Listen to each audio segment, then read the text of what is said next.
Your Excellencies, partners, colleagues and friends, Nisambula Vinaka from Fiji. The Pacific is at the forefront of the existential threat to human rights that climate change represents. We cannot overemphasize the importance of putting human rights at the center of COP26 negotiations and outcomes. Stronger human rights commitments are needed in all aspects of climate action, in ambition, finance, and justice. This was reiterated by UN High Commissioner Michelle Bachelet in her statement to COP26, which urged countries to increase existing climate change financing and to immediately mobilize resources to mitigate and adapt. Governments, businesses, and individuals have a shared responsibility to prevent, mitigate, and remedy the negative human rights impacts of climate change. This includes ensuring that people whose rights are most impacted are able to seek justice and redress, including for the loss of cultural heritage and other intangible non-economic damages. The Human Rights Council recently recognized that a clean, healthy, and sustainable environment is a human right. The Council also established a new human rights mandate, an independent UN Special Rapporteur on climate change. These are vital historic steps towards addressing the climate change crisis and to achieving environmental justice. They will also provide further tools to us in the Pacific.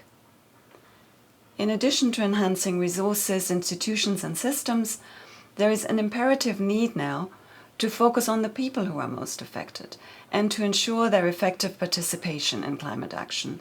This means empowering them and supporting their voices. Women, youth, persons with disabilities, indigenous peoples, and migrants. In the context of climate change, the international community must direct greater attention and collective efforts to respect, protect, and fulfill the human rights of migrants. We know that environmental change interacts with a wide range of other reasons influencing mobility and the degree to which this decision is voluntary.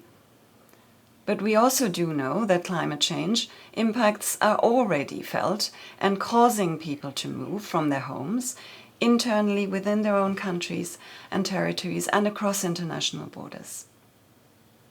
Migrants who migrate in response to climate change are in uniquely vulnerable situations. When they move out of necessity rather than free choice, they are at greater risk of human rights violations throughout their migration process. Therefore, firstly, governments should step up efforts on climate change mitigation, adaptation, and loss and damage for both the migrants who are forced to and who choose to move, and for communities and individuals who choose to or are compelled to remain. And secondly, the meaningful and informed participation of migrants in policy and decision-making around climate change and mobility, and their effective access to justice, as well as scrupulous attention to the principle of non-discrimination, are important procedural and substantive rights, which will guide governments in devising concrete measures. And thirdly, coordination, cooperation, and regulatory mechanisms and frameworks are needed. In the Pacific, the High Commissioner has encouraged all countries to support the development of a regional human rights-based framework for climate mobility, with the assistance of the United Nations. We are therefore pleased as UN Human Rights to be part of the joint Pacific Climate Change Migration Human Security Program, which over the last 3 years has worked with governments, the Pacific Islands Forum, and the Platform for Disaster Displacement and other partners to find ways to coordinate our regional action for mobility in response to climate change impacts.